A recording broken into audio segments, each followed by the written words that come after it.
Olá pessoal, sejam todos muito bem-vindos em mais um episódio do I Love Beancast, o podcast que fala sobre transformação digital em diferentes setores, trazendo inovação, trazendo novas tecnologias, metodologias, muito conhecimento para você que quer aprender um pouco mais sobre esse grande universo do que são as transformações digitais para o mercado de AIC, enfim, nós vamos falar muita coisa sobre isso. Eu sou Júlio Ribeiro, estou aqui como um dos hosts desse podcast, sou um homem pardo, 1,86 m, cabelos pretos indo pro grisalho, óculos, tô com uma blusa preta escrita I Love Bean. Hoje a gente tem aqui um parceiro diferente, vocês têm acompanhado aí, vocês vão ver quem que é nosso convidado de hoje, daqui a pouquinho, mas quem vai apresentar ele para vocês é o André. Tudo bom, André? Beleza, Júlio? Firme, cara, bom ter você aqui, viu? Mano, legal, legal aqui, eu fico com peso aqui nas costas de estar substituindo o Lucas Tafarello, tá? Apesar de eu ser careca igual a ele, né, eu não tenho a mesma, talvez, desenvoltura para ele quanto para conduzir aqui, né, mas vou fazer o meu melhor. Então vamos lá, né, hoje, né, me apresentando aqui, eu sou um homem branco de 1,80 m, não tenho cabelos, quando eu tinha eles eram castanho claro. Estou vestindo a mesma camiseta do Júlio, né? Camiseta preta escrita I Love Bean. E hoje nós temos aqui conosco um convidado muito especial, uma pessoa que é muito importante aqui na trajetória da FF Solutions, que é o Marcos Cardoso, né? É um especialista BIM em infraestrutura, né? Hoje lidera, né, o time dentro da coordenação de infraestrutura aqui na FF Solutions. Ele é engenheiro civil e tecnólogo e possui MBA em gestão de projetos. Está cursando aí um MBA também de especialização em BIM, né? Possui uma trajetória bastante sólida aí no desenvolvimento de projetos viários e projetos de saneamento, além de ser autor de 3 livros sobre o Autodesk Civil 3D, né? E também é um dos nossos instrutores na Build Lab Academy. Tudo bom, Marquinhos? Né? Seja bem-vindo aí e conta um pouquinho aqui para os nossos espectadores quem é o Marcos Cardoso e como que começou essa trajetória aqui na FF Solutions. Tá bom. Primeiro, amigos, é um prazer estar aqui com vocês. Agradeço a oportunidade. Eu me sinto bem acolhido, né? E é ótimo fazer parte de toda essa história, né? Dos 30 anos da FF Solutions. Isso é muito bom. Fazendo a minha descrição, né? Eu sou um homem. Eu tenho 1,69 m, mas eu me recuso a falar. Eu falo que é 1,70 m. 1,70 m porque eu acho que é melhor. E não sou careca, né? Cabelo um pouquinho castanho e tô com uma camisa cinza, né? Eu acho que é uma camisa cinza aqui. E trajetória na FF, né? Então a minha história se mistura bastante com a FF. Principalmente quando a gente começou lá na Malbertec, né? Então a história da FF se mistura bastante com a Malbertec, né?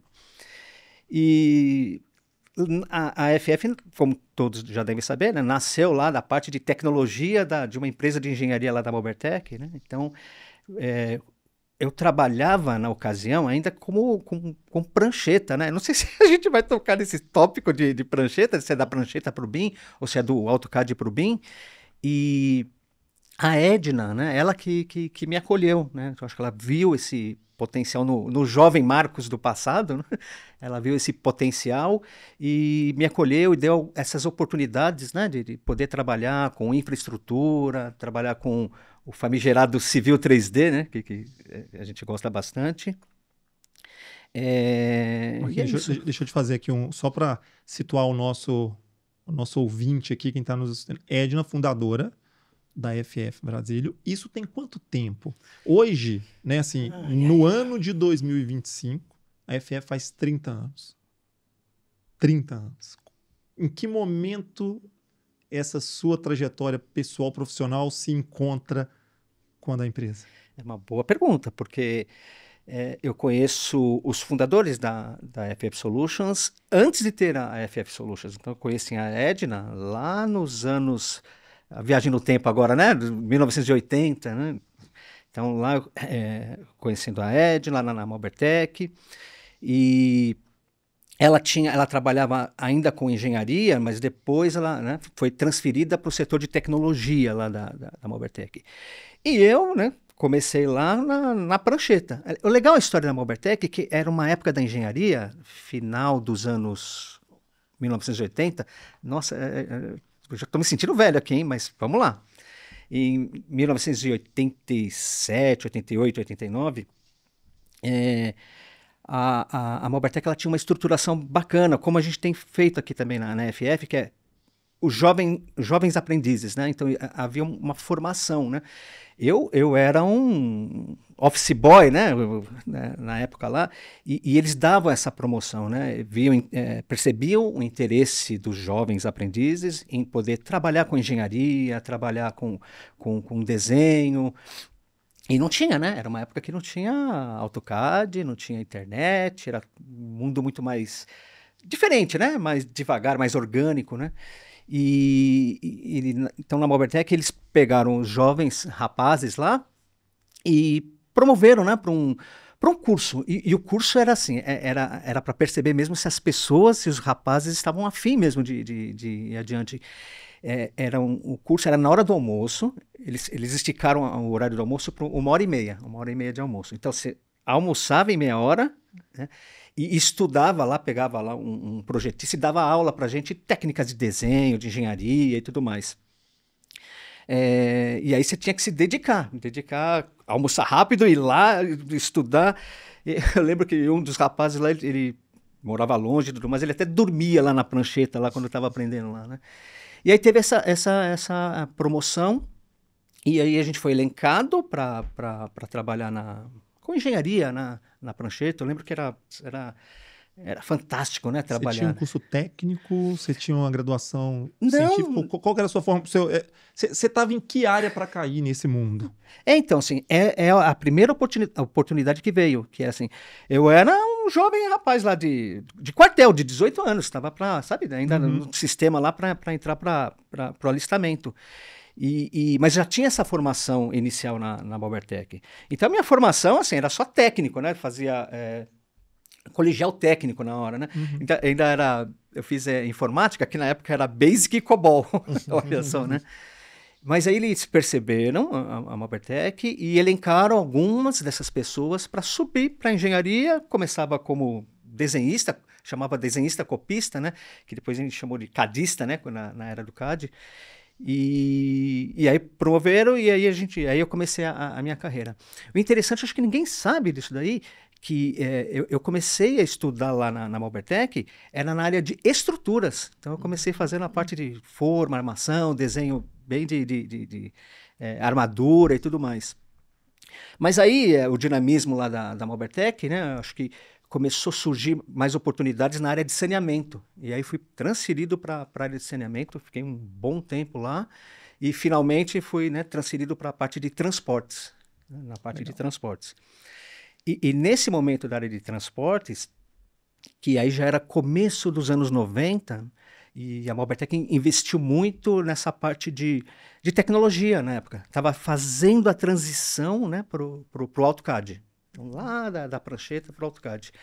E não é uma transição como a gente tem ajudado por aí, né? Hoje a gente tem muita informação, a gente consegue desenhar processos e acompanhar isso bem. Na época, pensa, né? Em 90 não tinha internet, né? Acesso à informação era muito difícil mesmo, né? Até para você ter uma capacitação de um AutoCAD, não tinha material, não tinha conteúdo, vídeo, você ia meio que na raça. Mas a Malbertec, ela teve um programa de capacitação, na época foi até com DOS, as planilhas Lotus 1, 2, 3, e aí veio o AutoCAD. Ah, meu amigo, eu fiquei maravilhado. Quando eu já gostava um pouco de tecnologia, né? E aí veio esse AutoCAD na tela verde, não tinha mouse, né? Aquela bolinha lá. Linha de comando para tudo. Para tudo, até para mexer o mouse, né? Até para mexer o mouse, você clicava na setinha, então assim... E olha, né? Eu achava fantástico, né? Então, uma coisa que eu achei muito interessante quando veio o AutoCAD é assim, quando você está na prancheta, aí você tinha o escalímetro, né? Que você ia medir lá, fazer as linhas. Então você pegava um cálculo do engenheiro lá, então ele tinha lá, sabe, 4, 5 casas decimais, né? 19.1, 2, 3, 4, 5. Aí, como que você ia fazer isso no desenho, né? Você pega aquela escala gordinha, você colocava lá, imagina, né? 19.1, no máximo 0.2 acabou. E aí quando você ia no AutoCAD, né? Você digitava 20 casas decimais e ele ia buscar lá a medida, buscar a coordenada, né? Então isso daí fascinou bastante. E pô, a gente começou então, lá na Malbertec no início dos anos 90, mas olha só, né, como a gente fica defasado, né?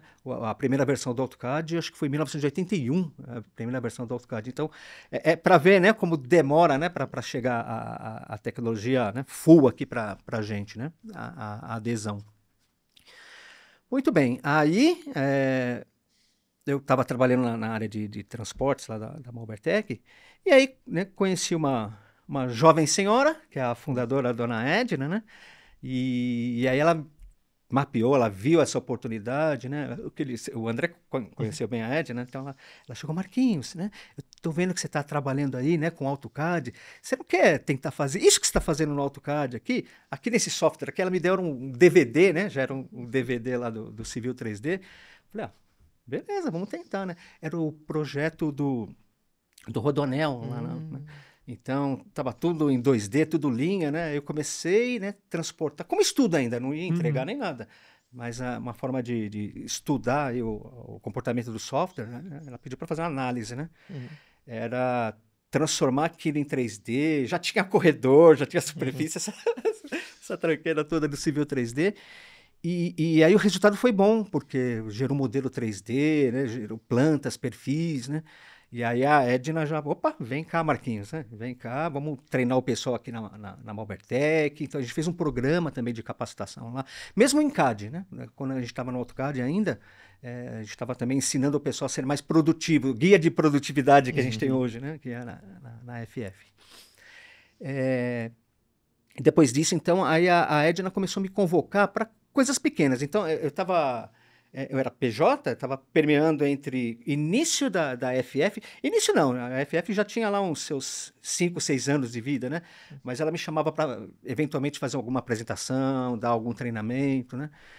E aí eu vi a minha carreira guinando. Eu falei, opa, cara, é isso que eu quero, né? Já cansei, né, um pouquinho de ficar aqui só no projeto, na correria de projeto. Poxa vida, apresentar, dar treinamento, mostrar que o pessoal pode ser mais produtivo, né? Porque é isso que eu quero, né, na minha carreira, né? E quando a Edna se desligou, né? Quando a FF se desligou assim da Malbertec e montou seu próprio escritório, né? Aí foi a oportunidade. A Edna chamou, quer vir comigo? Eu falei, tamo junto, vamos lá, porque eu vejo que isso aqui é o futuro mesmo, sabe? Era o futuro. Legal. Ainda um pouco da sua trajetória, e a gente sabe disso, né? Assim, é um privilégio para quem convive com profissionais com a sua trajetória, que a sua experiência é um exemplo do que aconteceu no Brasil. Você comentou, né? O delay de chegar alguma informação que está acontecendo lá fora, aqui para o Brasil. E nesse contexto, imagina, você falou aí, década de 80, um delay. Década de 90, anos 2000, anos 2010, estamos agora no ano 2020, e você viu, então, um acelerar e um volume de inovação. Como é que chegou para o BIM? Como é que isso chega agora? Como é que você se atualiza? E assim, eu estou vendo na sua fala um papel de ser daqui a pouco a gente vai entrar mais em detalhe dos livros, tá? Claro. De você ser um tradutor, né? Um conector desse conhecimento para o mercado brasileiro. Como é que você vê isso nos últimos anos? O acelerar dessas tecnologias que migrou da prancheta para o BIM. Até chegando aqui no BIM, né? Foi uma longa jornada, né? Tivemos vários desafios, né? Falando dos desafios, né? Talvez o principal são as pessoas, né? Mudança de atitude. Eu e a Edna, a gente conversava muito e a gente ficava inconformado, né? De a pessoa trabalhar daquele jeito e não da maneira correta. E não era nem questão de vender software ou dar treinamento. Era uma questão, sabe, de fazer as coisas melhores mesmo, né? Mesmo a gente tinha dificuldade lá na Malbertec, porque na Malbertec foi comprando licença, mas assim, o pessoal ficava acomodado lá usando o AutoCAD, sabe, tinha que ir lá desligar, chega de AutoCAD, tirava, acabou a prova, né? Tira lá e vamos funcionar, fazer a coisa funcionar. Então, sabe, é difícil mostrar para as pessoas os benefícios, né? Muitas vezes tem que mostrar na forma de retorno de investimento mesmo, sabe? Sentar ali, olha, tá aqui, ó. Você fazia desse jeito, você vai ganhar isso. Você faz desse jeito, você vai ganhar isso daqui, ó. Senão não vai, senão não, sabe, não incentiva as pessoas a migrarem, né? E aí quando fala do BIM, aí realmente não é só o software, né? Só um treinamento, é uma metodologia, então tem que rever processos, né? Tem que rever processos que hoje quem usa o AutoCAD, poxa vida, né? Tá usando alguns processos da década de 80 ainda, né? Sabe? A forma de entregar, de medir tanto a produtividade quanto a entrega, né? Medir e faturar, né? Isso. É isso aí, né? E tem sido um desafio, né, Marquinhos, né? Quando você pega ali, vamos lá, 2010, né? Teve aquele boom do BIM para edificações, que o BIM vem uma metodologia para acelerar, trazer mais produtividade, né? E aí cabe aqui um parênteses, né? O BIM, ele, como metodologia, né, no mercado de edificações de infraestrutura, ele é uma novidade, né, a partir dos anos 2000, tá? Mas isso, quando a gente fala de óleo e gás, né, já se tem uma disseminação da tecnologia, do uso de 3D para detecção de interferência, prestação de documentação, desde 1980, né? Então, o que a gente viu foi essa evolução, né, do entendimento de como que as metodologias mais avançadas conseguem permear por diversos segmentos, né? E aí, fechando parênteses, né, e retomando aqui, né, o ponto, a gente viu essa aceleração no mercado de edificações. E infraestrutura foi sempre um segmento que tinha um desafio maior de romper, né, essa inércia, né? Como é que foi essa visão, né, quando a gente estava ali nos meados de 2015, 2016, que o BIM estava bastante disseminado em edificações, mas infraestrutura ainda tinha que dar um passo a mais ali para trazer o ecossistema para dentro da metodologia. É difícil, né? Quando a gente fala de infraestrutura, né? Parece que fica lá no rabo do cometa mesmo, né? Eu sinto que o pessoal, nós, de infraestrutura, a gente quer ver a coisa já consolidada, né? Ver para crer, né? E foi difícil, porque eu vou citar de novo a Malbertec, porque eu acho que é uma empresa projetista que nos guiou bastante e balizou bastante, né?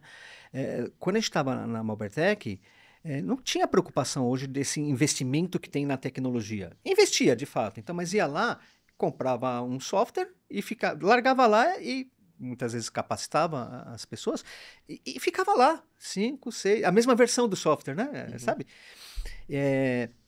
Com a chegada do BIM, isso já não serve mais, porque é uma inovação constante que a gente precisa ter, capacitação constante, o software muda bastante, a forma de licenciamento é nova agora, né? Então, desses vários aspectos, eu percebo que o pessoal de infra é um pouco mais acomodado, sabe? Fica olhando as outras disciplinas para ver, tá funcionando? Agora sim, agora vamos começar a tentar a produzir e fazer a implementação. A gente tem vários casos que acontecem com clientes, né, do mundo afora de infraestrutura. Hoje, eu acredito que até pela conscientização que tem, né, a parte de governo, né, a coisa acho que está um pouquinho mais favorável aqui para o pessoal de infra. Mas eu fico com aquela sensação que você pega o pessoal de infra, está acostumado ainda com 2D. Pega aquelas grandes pranchas, né, aqueles desenhos maravilhosos de topografia, que tem um monte de linhazinha de curva de nível, cada uma com a altitude. E esse pessoal, mais as antigas, né, também estou falando, claro, né? Estava mais acostumado a ver realmente, né, aquelas curvas de nível, mas eles já enxergavam em 3D. na cabeça deles, eu estou vendo as curvas de nível aqui está caindo a água. Então você vê muito claro que o pessoal enxergava muito bem em 2D. E com a chegada aí do 3D, do BIM, do Civil 3D, então quando você mostrava aquele modelo daquela topografia, né, em 3D, era só aí que você fala, puxa vida, olha só, que impressionante, só de ver a superfície, né? Então, isso que você falou, né? Há 20, 30 anos, outras áreas, né? Acho que de manufatura também, né? A tubulação, essa coisa toda, já estava no 3D, já estava com metodologia mais eficiente há muito tempo, né? E precisou pegar o pessoal de infra ali e começar a mostrar essas coisas todas em 3D. E olha, clica aqui que você vai ter a informação ali na frente. Nossa, vai sair o volume lá, que impressionante. E tem uma coisa também que é interessante, que o pessoal, muitas vezes, de infra, eu acho que também, no geral, da engenharia, acha que a tecnologia vai tirar o emprego, né? Tem essa coisa, né? Como que é? Esse computador vai tirar muito emprego, né? Porque, poxa vida, né? Se antigamente dependia tanto de mim para eu decidir aqui, né?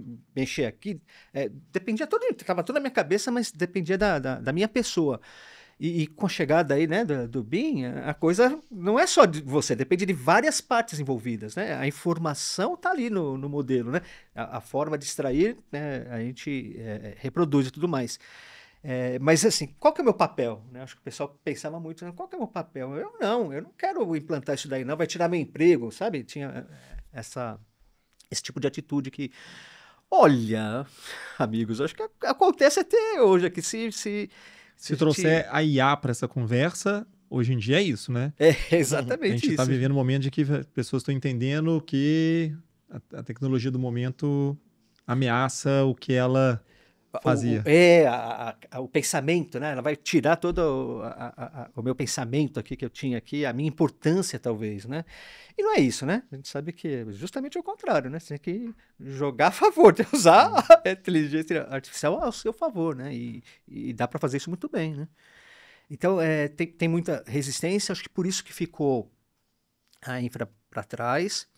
E sem falar também que eu acho que o investimento em projetos de infraestrutura, apesar de ser projetos mais amplos, quando é projeto de capital, apesar do investimento ser maior, mas eu vejo que na parte de projeto ainda não tem, sabe, esse investimento todo, né? Você pode até procurar empresas mais afastadas, no interior, né? Você vê, né, que não tem toda essa early adoption, né, que é correr atrás das informações e ter ali, né, sem falar, né, em algumas situações de órgãos públicos também, né, que pouco investimento, não tem nem computador, né, para poder fazer a coisa funcionar, e cabe a nós, né, ajudá-los a avançar com isso daí também. Deixa eu pegar esse gancho aí que você falou, cabe a nós ajudar o ecossistema como um todo, né? Eu acho que uma das suas grandes conquistas aí como profissional foi ter produzido o livro, né? E ele, a gente entende, né, o impacto que ele tem, né, nessa visão de transformação de uma forma de se trabalhar dentro do segmento de infraestrutura, né? Como é que surgiu essa ideia do livro? Como que foi essa história? Quem que esteve envolvido, né? E como que você mensura o impacto que isso teve, primeiro, em você como profissional, né? E segundo, na evolução do tema BIM dentro de infraestrutura. Certo. Vamos lá, né? Agora a gente já está viajando aí para os anos 2000, né? 2000 e pouquinho, antes de 2010.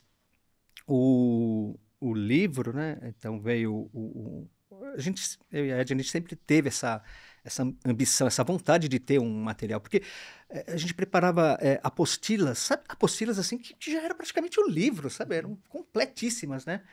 Na época que a gente não trabalhava com Revit, né? Já que era tudo regionalizado, né? E setorizado, né? Então a FF ela ganhou muito nome no mercado com essa parte de infraestrutura e GIS, né? Também, né? Mas enfim. E aí, a editora, na época a editora Érica, ela veio com uma pessoa, uma representante, né, para convidar a gente para... Vocês querem fazer o livro? Porque a gente já tem estamos criando aqui do Revit, já tem do AutoCAD, já tem isso e aquilo. Aí falta de Civil 3D, a parte de infraestrutura.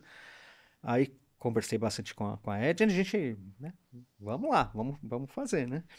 E aí o pessoal pergunta, Marcos, né, quanto tempo, né, vocês levaram para fazer o primeiro livro, né?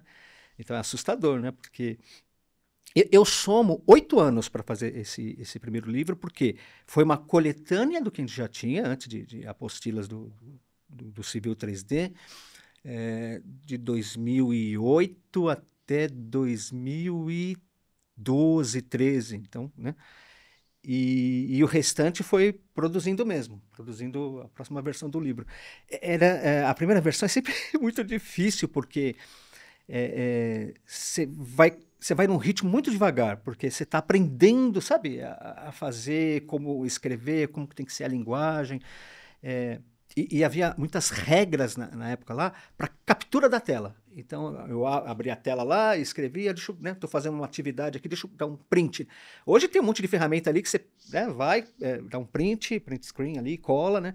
Mas lá tinha regra, a editora lá deu um software para fazer. Aliás, deu não, tive que comprar, tive que pagar o software lá, tinha que ter uma resolução.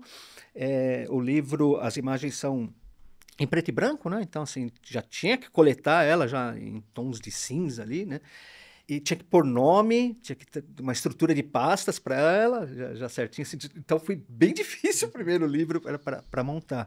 E aí levou um tempão. Quando a gente estava avançando vai fazer... Aí mudava a versão, sabe, do software, né? Aí eles mudam todos os ícones possíveis ali do software. Então, quando a gente lançou, né, a história do livro aqui, né, o 2014, né, junto com a Edna, teve bastante participação da Edna, e a Edna é a revisora do livro, né? Como ela foi revisora dos nossos documentos ali, né? Preocupada com a qualidade, com a compreensão, né? Um texto mais fluido, né? Então, a dificuldade do livro inicialmente foi isso, 8 anos, porque a gente coletou todas as informações passadas, né? A gente fez o arcabouço geral ali e criou essa primeira versão. Os demais foram atualizações, aí você já estava mais no jeitão, né? Eu queria até, se vocês me permitem aqui, contar a história mesmo com a Edna, né? Você é o nosso convidado, pode contar o que você quiser, cara. Deixa aqui comigo. Antes de contar a história, para não quebrar, esses livros estão disponíveis, a gente consegue achar. Vamos pedir para a gente colocar na descrição do vídeo um link dos livros, tá? Acho que é legal também que quem tiver querendo saber um pouco da história de quem é o autor, talvez de um livro que já tenha estudado, que consulte, que está como referência, está aqui, nosso convidado. Então... agradeço, a gente coloca assim. Eu vou até pedir também um outro favor, que esse livro está aí nas principais redes, né, que negociam os livros online e impressos, né? Eu estava vendo a descrição em um dos sites que vende lá, é bem positiva as avaliações, né, do livro, mas tem algumas negativas, que é a falta do dataset, né, do livro. O livro ele é uma história, né? Ele vem contando a história lá de como fazer lá um projeto de infraestrutura, desde a topografia, né? Passando o alinhamento, assembly, corredor, aquela coisa toda. E tem muita atividade. Se eu não estiver enganado, tem, acho que quase 2 gigas de arquivo lá para praticar. O livro é pura prática, né? A gente usa até em nossas capacitações mesmo. E aí o que acontece? O dataset era disponibilizado pela editora. Então, como que fala lá? Na orelha da contracapa do livro, lá tem lá um site, né? Tem um local lá que você digita lá, faz um login e faz o download desse material. Só que a editora foi mudando de grupos, né? Saraiva, o que foi lá? Somos Educação, foi mudando. Hoje eu acho que é Grupo GEM, e eles lá, eu acho que perderam o link, sabe? Nesses processos aqui, perdeu. Eu até tentei buscar suporte lá para ver, mas aí foram mudando as cadeiras das pessoas lá e a coisa se perdeu. Então, acho que o que a gente pode fazer aqui, como, né, uma boa causa aqui, a gente também passar um link, né, via aqui na descrição. A gente pode até colocar no Build Lab, eu acho que é um lugar legal para a gente fazer download, né, e para ajudar o pessoal também a encontrar esse dataset para fazer os exercícios, porque o livro é tão prático, tantos exercícios para fazer, que o pessoal acho que não consegue acompanhar totalmente o livro por conta disso, né? Boa. Eu te interrompi, não, que você ia contar uma história. Isso. Então, vamos lá. Aí, estava falando dos livros. Na verdade, é um livro que foi atualizando. E quando chegou... Olha que interessante, né? Então, eu fiz o livro lá com a dona Edna, 2014, sucesso. Quando chegou na versão 2016, que foi o segundo livro, o famoso da capa roxa lá, que o pessoal brincava comigo, a Edna, olha, conta a história que ninguém sabe aqui, hein? História interessante. A Edna já não queria mais participar. Porque ela, poxa, Marquinhos, não tenho mais tempo de ver isso daí, né? Tá difícil, tem que conduzir aqui a FF. Eu falei, não, Edna, não precisa. Põe o seu nome aqui, a gente toca junto isso aqui, como, né? Vamos que vamos. Mas assim, vai ser meu último, no próximo eu quero sair e tal, não sei o que. Eu falei, beleza, né? E uma coisa que o pessoal não sabe, já chegou a acontecer aqui, né? O pessoal... Algumas pessoas vieram perguntar, poxa, mas está fazendo um livro com a Edna, ela não escreve, ela escreve, ela está ganhando os direitos autorais, sabe? Vieram com essas perguntas assim, né? Eu falei, gente, não, a Edna abdicou completamente, ela tem coisas maiores para se preocupar, né? Ela abdicou completamente dos direitos autorais, então ela fez uma carta lá, né? Falou, não quero, vai tudo para o Marquinhos, então, sabe, isso tem que ficar bem claro, porque fica pingando essas conversinhas ali que me magoava bastante, né? E tanto é que, assim, muitas vezes eu me sinto mais, né, buscando mais a dona Edna para ficar como patrocinadora do livro do que ela se promovendo em cima desse livro. Então, de fato, assim, sabe, a Edna ajudou bastante nisso daí, fico até um pouco emocionado aqui para falar disso daqui. E é isso, então, assim, ela participou, depois ela pediu para sair, né, se abdicou de tudo lá. Em 2020 ela já não quis mais colocar o nome dela. Falei, tudo bem, então perdi a patrocinadora, né? E, de fato, né? E aí o livro, ele foi o primeiro livro, né? Do Civil 3D aqui no Brasil, né? O primeiro aí da língua portuguesa, não, porque em Portugal acho que já tinha alguns 2 livros por lá, né? E, poxa, eu fico muito feliz quando, né? Estou lá em alguma reunião e o pessoal, né? Marcos Cardoso do livro. O pessoal, né? Na reunião mostra o livro lá, aqui, mudou minha carreira, isso me ajudou bastante. Ou você vai presencialmente, o pessoal paga um café, paga um almoço, né? Isso aqui, nossa, isso aí é muito gratificante. Até na pós, né? Você chega e o pessoal comenta, né? Do livro. Comenta do livro. Sabe qual é a sensação engraçada? São 2, né? Na pós, né? Tem algum aluno seu que mudou a carreira dele e virou professor, tá te dando aula aí na pós, né? E já aconteceu o contrário também, né? Já aconteceu na faculdade, fiz a faculdade, tinha lá, acho que 1 ou 2 professores, que depois na FF, eu dei treinamento para eles lá de Civil 3D ou de algum outro software. Né? Isso é muito legal, né? Ver essa troca de conhecimento e todo mundo crescendo junto, né? Crescendo junto. Não tem limite, né? Professor, aluno, a coisa vai adiante ali. Mas, de fato, e aí o livro, a gente tem que falar, né? É uma referência mesmo aí no mercado, ajuda bastante. Internamente, né? A própria equipe, né? Como os profissionais ali do universo de infraestrutura. Hein? Muito bom, muito bom. Tem uma coisa, acho que é bom a gente contextualizar e vou tentar trazer para os dias de hoje. Essa ultra velocidade em acesso à informação, muitas fontes de dados, ela tem um lado bom, que você consegue hoje pesquisar em vários idiomas, pesquisar as atualizações, isso é positivo. E você começa a ter um cuidado com a curadoria daquela informação que você está acessando, porque no meio dessas informações tem informações com qualidades duvidosas, origens que não são boas. De uma época que você vê que você falou 8 anos de pensamento. Tem um autor, se não me engano, chama Steve Johnson, ele tem um livro que chama De Onde Vêm as Boas Ideias.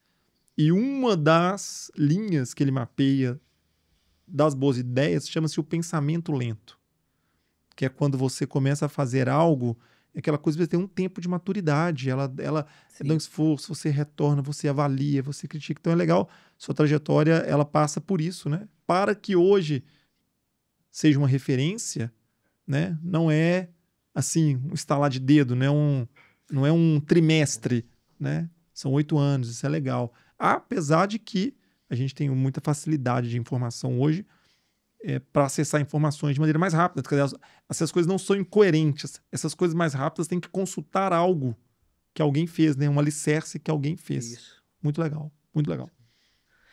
E o livro é exatamente isso, né? A gente coletou as informações e trouxemos para cá. Eu acho que na minha carreira, o que aconteceu de bom é justamente a experiência toda, né?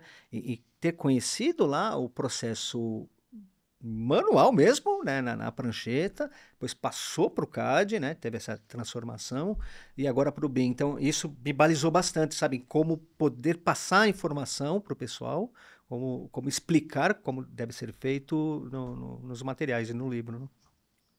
Muito bom, Bastante. muito bom. Como você vê hoje, Marquinhos, assim, vamos falar um pouquinho. A gente vai fazer uma pergunta para você que tem a ver com o futuro. Tá? Ainda não é essa pergunta de futuro, eu vou projetar aqui o futuro para aquilo que a gente tem que fazer muita análise de tendência, tem elementos conjunturais, tem uma certa incerteza. Então eu vou fazer uma pergunta que é sobre presente. Tá. Mas é um presente de vanguarda, sabe? É um presente das melhores práticas. E quando a gente está falando um pouco sobre conhecimento, você vê que tem pessoas que, por uma série de motivos, ainda estão passos atrás. Mas no presente, o que está acontecendo de melhor nesse universo do BIM? E aí pode como isso toca alguma indústria, né? Pode ser algum que você se sinta mais confortável, algum projeto que você tenha participado hoje. Como é que você vê isso, cara? O que tem de melhor sendo feito hoje? Né? A gente tem várias frentes boas aqui que tem no mercado aqui, né? Eu consigo falar bem aqui para infraestrutura, é claro, né? Mas o que eu vejo, assim, sem dúvida, aí a inteligência artificial é o que é o alicerce hoje para poder fazer muitas coisas, né? Eu vejo, né, muitas pessoas ali fazendo programação, né? Como pode, né? Vai lá, olha, eu preciso fazer isso daqui, entra lá no Dynamo, Python, em qualquer programação, ó, eu preciso fazer isso daqui e já vem toda a codificação para o cara copiar e colar e executar. Acabou. Antigamente tinha que fazer um curso, né? Tinha que fazer o curso e não era para qualquer um, né? Não era para qualquer um, né? Então eu vejo a inteligência acho que artificial, assim, não é nem o que você falou futuro, é o presente, né? Então, assim, usem com moderação, né? E usem ao seu favor, né? Eu acho que o poder também aí da nuvem, né? Cloud, né? A gente fala aí da Autodesk, né? Do ACC. Cara, isso acho que é um grande pilar aqui para o conhecimento do pessoal. A mudança de chave, sabe? Antes eu fazia assim, eu tinha que levar a coisa. Agora não, né? Agora eu faço tudo aqui, eu mando tudo aqui, eu me comunico aqui, tá tudo centralizado. A fonte única de informação, eu acho que isso é essencial para uma boa implementação, para um bom uso, né, dos recursos de tecnologia, do BIM. Né? Fora isso, e aí vai embora, né? Machine learning, né? Que mais que a gente tem ali? Tem levantamento digital, né? Então, que é um recurso hoje Isso. que, assim, são muitas frentes envolvidas, né? Desde ali de um levantamento topográfico até mitigar a necessidade de visita em campo. Então, lembra quando eu ia fazer uma proposta para elaborar um projeto, mobilizava um time para fazer uma visita em campo, tirava foto, às vezes esquecia de anotar um detalhe, tinha que voltar. Às vezes os projetos eram em sites que eram perigosos, em sites que não podia, se fosse um brownfield, né, um projeto que em cima de uma operação existente você não podia acessar a qualquer momento, né? Então também eu vejo como um aspecto bastante relevante, né, os novos métodos de digitalização do levantamento em campo. Exato. E aí a quantidade de dados, né, que se é levantado nessas atividades, né, você não ter uma nuvem para abarcar isso e não democratizar essa informação, aí você começa a ver, né, essas tecnologias se conectando e mostrando aí o que mais tem de inovador aí para melhorar os nossos projetos, as nossas construções, né? Muito bom. Exato. Eu tenho percebido esse impacto em vários outros setores, né? Quando você olha para todos os setores, aquele conhecimento que estava no sujeito, né? Quando você falou, era uma habilidade muito pessoal e algumas pessoas fizeram um esforço assim, gigantesco para conseguir buscar lá fora, se atualizar, que seja prático ou teórico. Depois a gente foi para um momento um pouco corporativo, né? As instituições tinham uma estrutura, um data center, né? um sistema de tecnologia que eu armazenava os dados. Quando a gente vai para o cloud, a gente tem um momento de descentralização da informação e acesso multiusuários, né? Então há um benefício disso. E aí agora a gente vai para um nível de capacidade de compreensão de padrões para uma algoritmização de algumas decisões que vai estar passando pelo IA. E isso tudo para o setor de infraestrutura já é presente. Já está acontecendo nos melhores casos. Mundo, Brasil, como é que você olha Brasil e mundo em relação a isso? Tem sempre uma defasagem, né? Tem sempre uma defasagem. Falando de infra, né? Como de costume, né? Acaba chegando um pouquinho mais tarde. Não é que chega mais tarde, né? Hoje em dia não chega mais tarde. Lança lá, tá todo mundo igual, né? Muitas vezes a adesão é mais tardia aqui, né? A adesão é mais tardia. Mas, de fato, já está lá. A gente tem toda essa tecnologia embarcada ali nos softwares. É uma questão de pôr em prática, né? E aí tem que lembrar, né, que o nosso papel aqui da FF Solutions, né, não é só capacitar, né, as pessoas para fazer. Então, a gente está lá para processualizar, né, toda a metodologia, né? Pegar, olha, você trabalha assim, ó, isso aqui, ó, você vai atingir X, né? Agora, né, a gente consegue apoiar, para você atingir esse nível aqui, né, um roadmap, a um curto, médio e longo prazo, né, você vai precisar disso, disso e disso. A gente vai estar lá para acolher e ajudar. Mas, de fato, a diferença do mundo e do Brasil, assim, não é capacidade técnica, é uma coisa de adoção. É falar, olha, eu quero fazer isso, já está lá, e aí a gente pode ajudar nisso. Deixa eu colocar um caso, assim, uma experiência pessoal que traz um contraponto aqui à discussão, tá? Eu tive presente na Autodesk University 2018 e fui ver um case de uma empresa francesa de uso do BIM em projetos metroviários, tá? Ferroviários / metroviários, tá? E eu lembro que na época a gente, lá na FF, estava discutindo bastante isso, né? Tava dando apoio às principais empresas ali, os nossos clientes do segmento. E a gente tinha vários pontos de discussão que eram justamente as integrações, né, entre as estações e a via permanente, quais eram os componentes de modelagem que a gente ia ter, né? Um projeto metroviário tem mais de 20 disciplinas, né? Então, quais são os componentes dessas disciplinas que são modelados? E muitas dessas discussões, a gente tinha questões tecnológicas que precisavam ser sanadas, questões processuais que precisavam ser sanadas, e eu fui nessa palestra com a expectativa de trazer muito mais respostas do que dúvidas. Eu saí de lá com a impressão que a gente estava no mesmo patamar de discussão, tá? E aí, fazendo a viagem do tempo, né, e falando do Autodesk University 2024, né, que você teve aí o privilégio de palestrar, né, junto com o Ivo do metrô, né, e trazer, né, cases aí que tangibilizam muitos dos desafios que há 6 anos atrás a gente tinha saído sem respostas e com informações assim de nível de aplicabilidade mundial e de case de referência, né? Então, eu tenho, às vezes, essa impressão que, às vezes, a gente se coloca num patamar de que estamos muito distantes, mas quando você vê na prática, a gente tem, né, tem muitas boas aplicações aqui dentro do Brasil, tá? Eu queria trazer essa historinha aí, porque eu vejo que foi uma experiência que me marcou bastante aqui, né? Exato.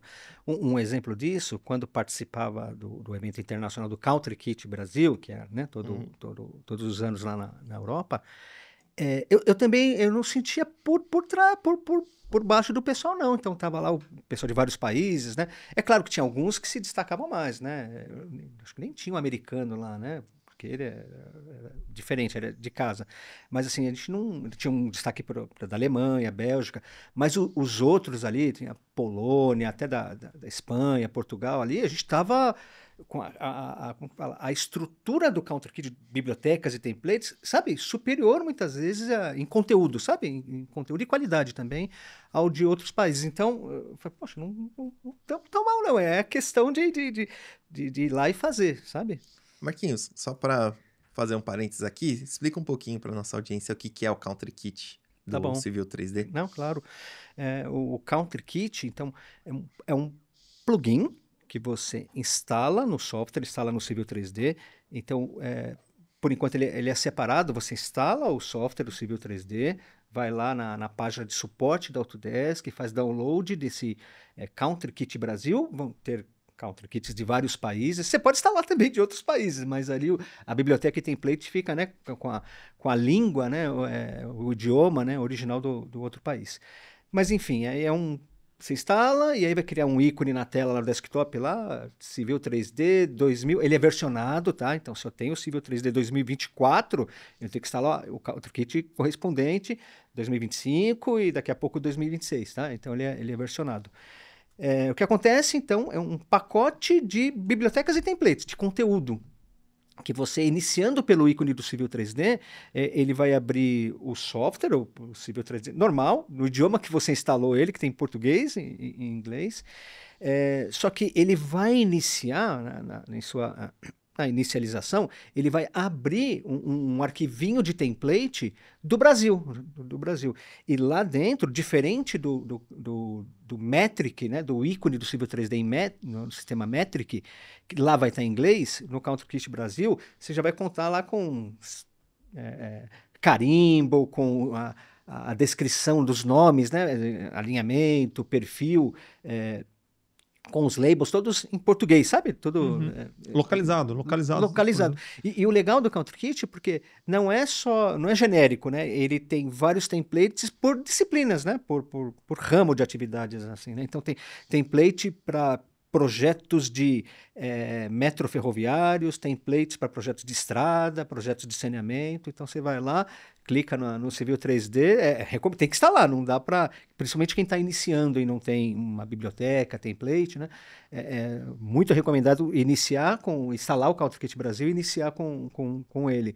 E aí você vai ter lá a gama de ferramentas e sair projetando, né? Puxa a topografia, a nuvem de pontos e sai projetando. Se você não tem, tem dois erros, né? Assim, o primeiro é trabalhar em inglês, então você vai fazer o seu projeto lá, sei lá, station, né? Que em vez de estar estaca, vai sair station lá no seu perfil, né? Cota, né? Em vez de sair cota, vai sair elevation. Até aí, até dá para encarar, mas assim, é claro que a gente não entrega assim o projeto em inglês. Mas o erro maior é porque quando você instala o Civil 3D, ele instala um ícone do sistema imperial, que é em pés polegadas, né? E aí a vaca vai pro brejo, porque você clica, abre o template, aí você vai digitar achando que está digitando 1 metro, 1 quilômetro, e tá lá em pés polegadas, lá, e aí já era. E aí não tem como voltar, né? Até tem, né? Variável que você regula, mas aí já perdeu muito tempo. Melhor começar certo, né? Melhor começar certo. Tem uma coisa que tem sido persistente na conversa com os convidados que a gente tem trazido aqui. Eu percebi também contigo, eu vou te colocar uma mesma questão, até para quem está escutando a gente ver se muda a perspectiva da resposta. Tá?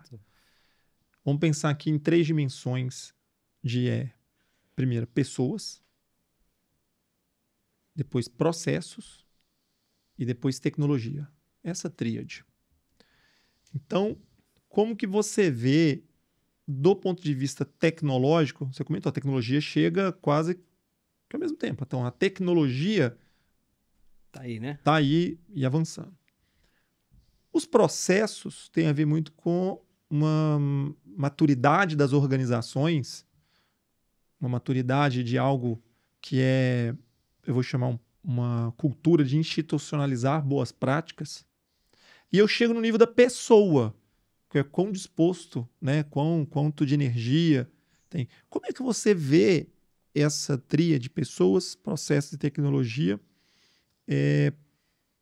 para o momento de hoje nas organizações que você tem contato? Faz sentido? O que deveria se priorizar mais? E o que em cada uma dessas dimensões? Depende muito do ponto de vista. Mas, assim, no meu, acho que está bem claro que, assim, pessoas é o foco. Eu acho que é o foco de tudo. Não dá para trazer os outros pontos sem primeiro colocar uma pirâmide, né? Pessoas ali primeiro, né? Porque vai precisar de engajamento, vai precisar de capacitação, a gente vai precisar que essas pessoas fiquem aderentes ali, né? A ter um processo, né? Que usa a tecnologia para fazer as coisas melhores, né? Acontecer de forma mais dinâmica e com retorno mais positivo, né? Eu acho que até um pensamento geral meio que nosso, né? Não sei se os outros entrevistados também chegaram mais ou menos nessa coerência ali, né?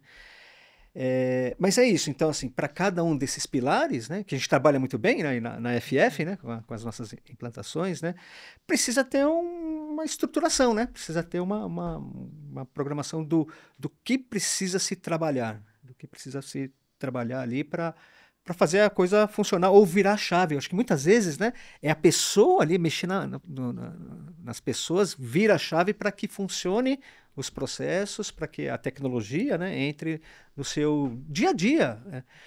Júlio, uma coisa interessante que eu vejo, aconteceu comigo também, né, na adoção da tecnologia. Que no começo você fica resistente, né? Você fala, aquela coisa, né? O time que está ganhando não se mexe, né? Você tem isso enraizado ali.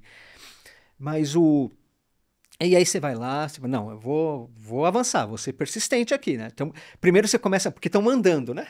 Estão mandando ali, o chefe está mandando, e aí você vai entrando, vai tomando gosto.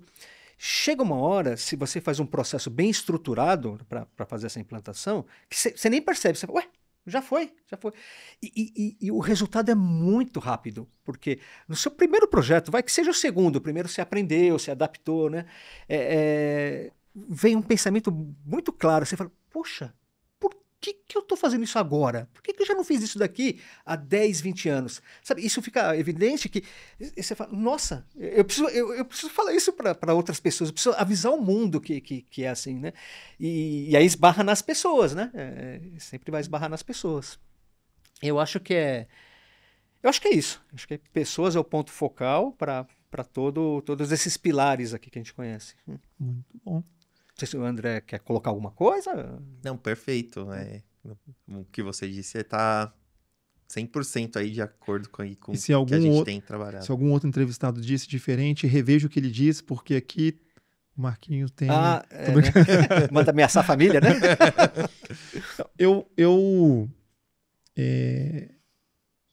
A gente está chegando no momento do podcast, caminhando aqui para um final, e eu queria te fazer uma pergunta que eu fiquei inspirado com o início da sua história aqui. Se você tivesse que dar uma dica para os Marquinhos de 18 anos de hoje, eita, sabe? Do que fazer, do que estudar, a gente tem algumas pessoas em algumas áreas do conhecimento que elas não estão numa média do que as pessoas fazem. Né? Você é uma dessas pessoas. Você está acima da média do que faz na sua área de atuação. Então, essa pergunta eu gosto de fazer para quem não está na média.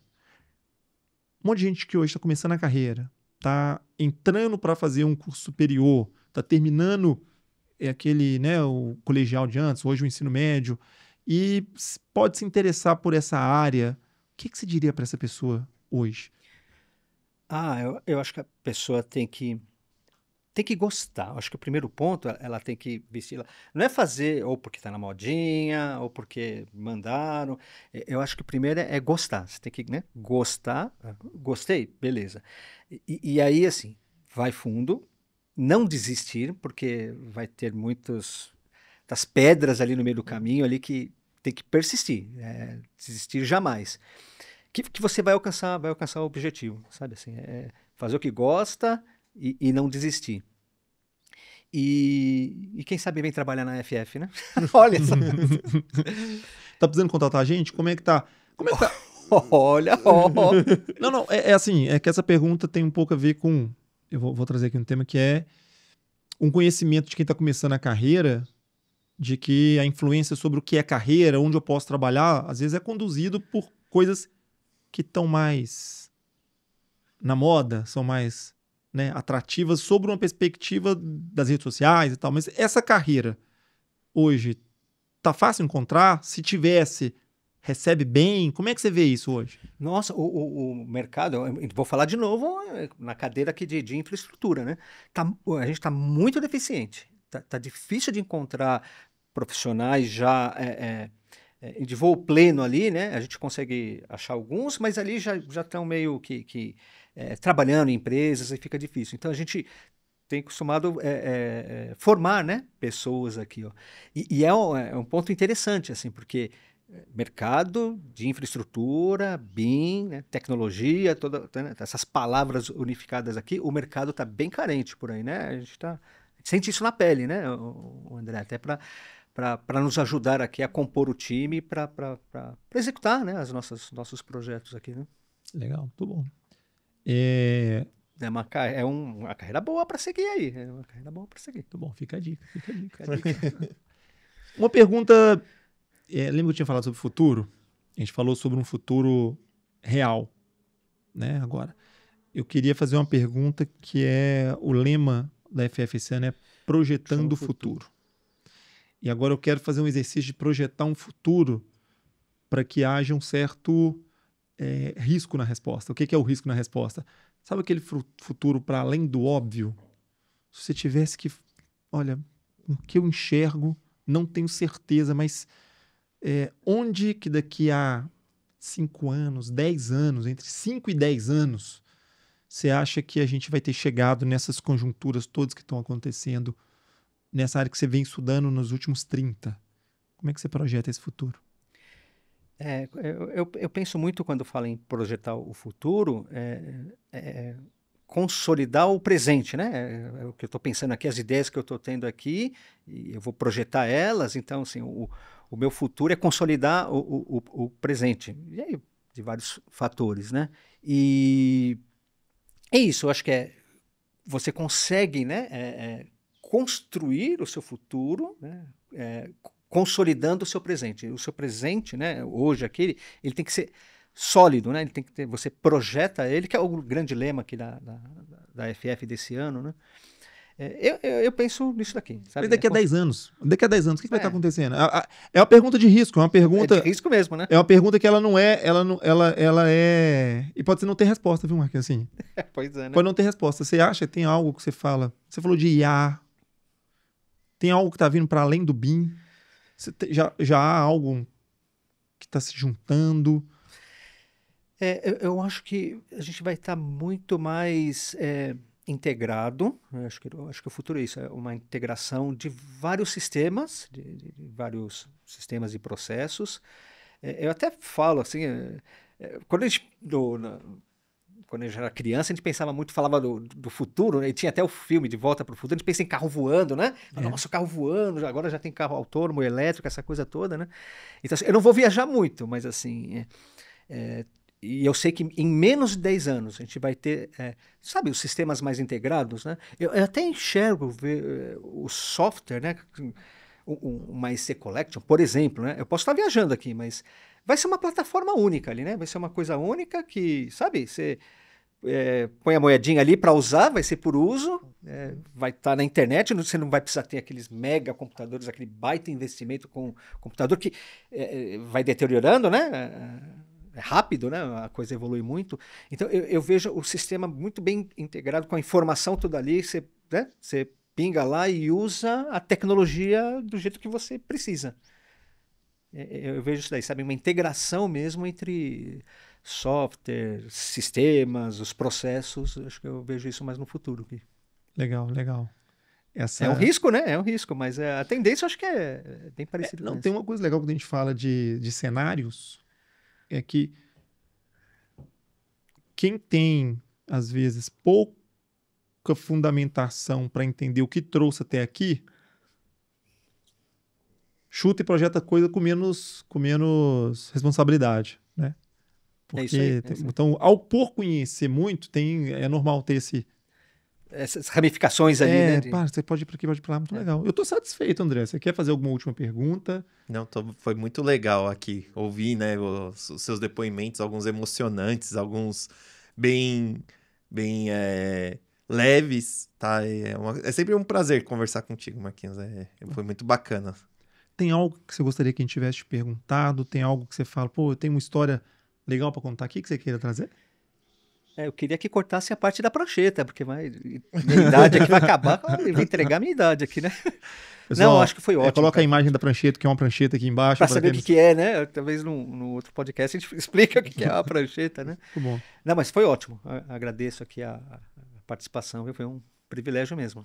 Pra gente aqui é um privilégio ter acesso a uma pessoa com tão relevância na área. E você quer saber mais sobre, quer talvez mandar alguma pergunta para o autor, quer entender um pouco para onde tudo isso vai, siga o podcast, nossas redes sociais todas, tem no Spotify, tem no YouTube, a gente está divulgando no LinkedIn, enfim, todas as redes da FF estão falando sobre o tema e esse é só mais um dos grandes nomes que a gente está trazendo para esse podcast. Nos siga, um abraço, até mais. Até mais.